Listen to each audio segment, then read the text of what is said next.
नहमदु व नुसल्ली व नुसल्लिमु अला रसूलिल करीम अम्मा बाद फ़अऊज़ु बिल्लाहि मिनश शैतानिर रजीम बिस्मिल्लाहिर रहमानिर रहीम क़ाल अल्लाहु तबारक व तआला फ़िल कलामिल क़दीम बिलिसानिन नबिय्यिल अमीनिल करीम मा काना मुहम्मदुन अबा अहदिम मिन रिजालिकुम वलाकिन रसूलुल्लाहि व ख़ातमुन नबिय्यीन सदक़ल्लाहु मौलाना अज़ीम।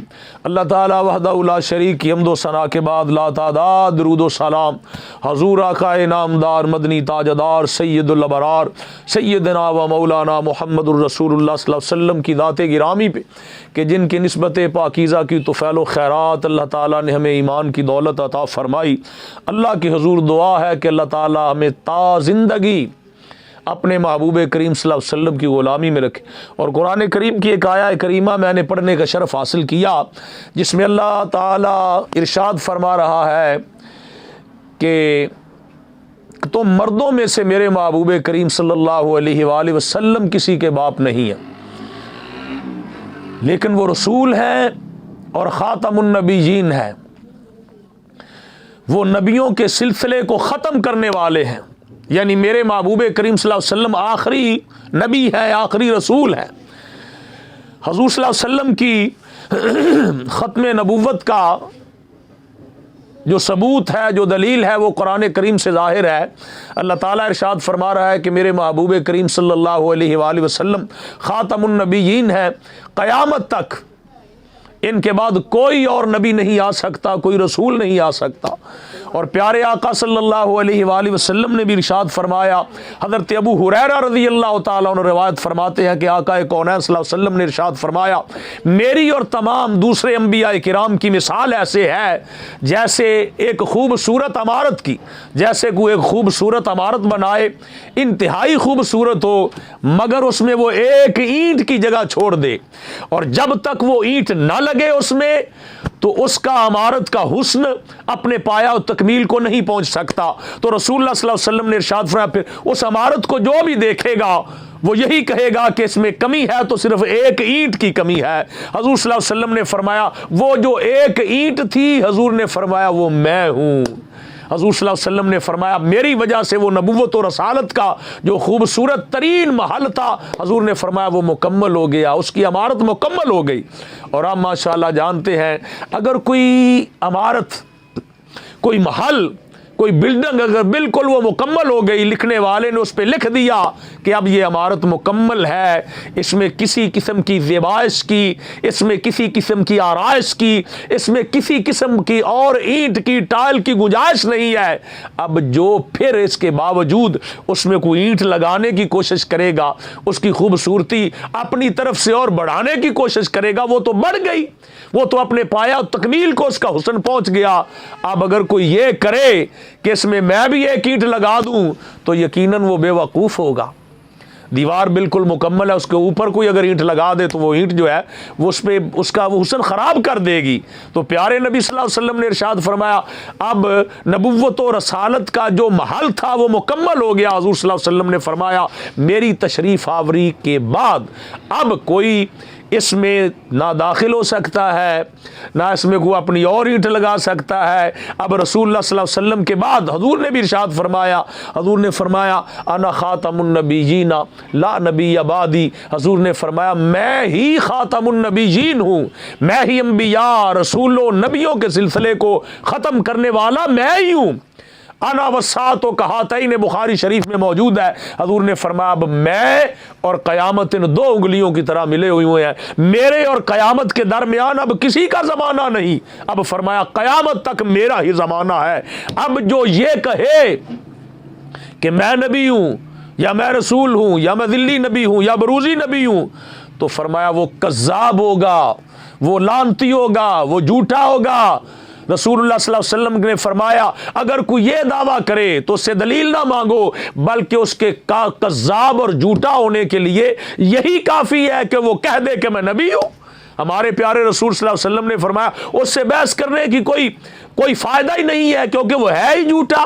उससे दलाल तलब किए जाए कि हाँ अगर तू नबी है तो दलील दे, अगर तू नबी है तो कोई सबूत पेश कर, कुरान से दलील दे, हदीस से दलील दे, या कोई और दलील दे, या कोई मौजज़ा दिखा। फरमाया हरगिज़ ऐसा नहीं, اس سے کسی قسم کی دلیل مانگنے کی ضرورت ہی نہیں ہے، کیونکہ اس کے جھوٹا ہونے کے لیے، اس کے کذاب ہونے کے لیے، اس کے لعنتی ہونے کے لیے، اس کے جہنمی ہونے کے لیے یہی کافی ہے کہ وہ کہہ دے کہ میں نبی ہوں۔ جبکہ ہمارے آقا صلی اللہ علیہ وآلہ وسلم، جن کے بارے اللہ قرآن کریم میں ارشاد فرما رہا ہے وَمَا يَنْتِقُ عَنِ الْهَوَىٰ إِنْ هُوَ إِلَّا وَحْيٌ يُوحَىٰ، کہ میرے محبوب جو ہے یہ تو ہوائے نفس سے بولتے ہی نہیں ہیں، یہ تو اس وقت کلام کرتے ہیں جب اللہ چاہتا ہے، یہ اللہ کے اذن سے کلام کرتے ہیں، یہ بولتے ہی نہیں ہے جب یہ بولے یا پھر قرآن ہوتا ہے یا حدیث ہوتی ہے۔ تو اگر ہر مسلمان کے ذہن میں یہ عقیدہ جو جاگزی ہو جائے، اور یہ عقیدہ ہمارے ایمان کا حصہ نہیں ہے بلکہ ہمارا ایمان ہے، یہ کہیں کہ ایمان کا حصہ ہے، نہیں، حضور صلی اللہ علیہ وسلم کی ختم نبوت پہ ایمان رکھنا یہ ہمارا ایمان ہے، یہ ہمارا عقیدہ ہے الحمدللہ تعالی۔ اور جب وہ مرزا قادیانی نے یہ دعویٰ کیا تھا، دعویٰ نبوت، اگر اس وقت وہ لوگ اس شدت کے ساتھ اس عقیدے پہ عمل کر رہے ہوتے تو شاید کوئی بھی نہ بہکتا۔ اس لیے میں گزارش کروں گا کہ ہر وقت اپنے گھر میں اپنے بچوں کو، اپنے بیوی بچوں کو، اپنے حلقہ احباب میں یہ بات کرتے رہا کریں کہ ہمارے رسول صلی اللہ علیہ وآلہ وسلم جو ہے وہی آخری رسول ہے، وہی آخری نبی ہے، آقا کونین کے بعد قیامت تک اب سلسلہ نبوت ختم ہو گیا، سلسلہ رسالت ختم ہو گیا، اب کوئی آنے والا نہیں میرے آقا کے بعد۔ حضور صلی اللہ علیہ وسلم کا زمانہ اور قیامت دو انگلیوں کی طرح ملے ہوئے ہیں۔ ایک لطیفہ یہاں پہ مجھے یاد آ گیا، بلکہ سچی بات ہے۔ ایک سکھ تھا، اس کے دوست چند مرضی بن گئے تاکہ اسے اپنے مذہب میں لے کے آئیں، اپنے عقیدے میں لے کے آئیں۔ وہ سکھ ذرا غریب آدمی تھا، اسے انہوں نے جناب پیسہ لگا کے تو اسے دکان بنا کے دی۔ جب وہ اپنے پیروں پہ کھڑا ہو گیا، اس کا کاروبار چل گیا، تو پھر انہوں نے اپنا مقصد اس کے آگے رکھا۔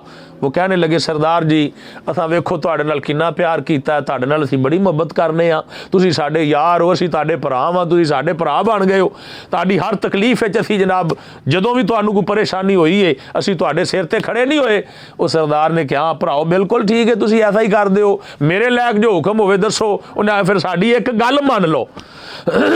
وہ مرزائی کہنے لگے خبیر ساڈی ایک گل مان لو۔ سردار نے کہا بھائیو تسی جو کہو گے منا گا، سردار دی جان بھی حاضر ہے۔ انہوں نے اطمینان قلب ہو گیا کہ بندہ ان ساڈا جناب احسان مند ہو گیا، حیثیت احسان کیتا، جو کہاں گے مان لے گا۔ انہیں اپنا مذہب وہ اکے رکھیا، انہیں کہا سکھ جی سردار جی ویکھو تارنا سی کنا پیار کرنے، کاروبار تانوں شروع کر کے دیتا، ہن ایداں کرو بھی تسی نا ساڈے نبی دا کلمہ پڑھ لو، ساڈے دین وچ آ جاؤ۔ وہ سکھ نو چونکہ اپنا مسلک سب نو اپنا مذہب پیارا، سکھ نو غصہ چڑھ گیا۔ انہوں دے کول جڑا خنجر جہا ہوندا نا کرپان جی، انہیں وہ کڑھ لئی، انہیں بڑے مزے دی بات کیتی، اور تسی سنو تے تہاڈا بھی ایمان تازہ ہو جائے، اور بڑے مزے دی بات کیتی انہیں کیا ہوئے سوری دیو اسی تے مسلماناں دے سچے نبی دا کلمہ نہیں پڑھ دے پہ، تہاڈے جھوٹے نبی دا کلمہ کتوں پڑھ لیں گے؟ کتنی بڑی انہیں بات کیتی۔ انہیں کیا اسی تے مسلماناں دے سچے نبی دا کلمہ وہ نہیں اسی پڑھ دے تے اسی تہاڈے جھوٹے نبی دا کلمہ کتنے پڑھ لواں گے؟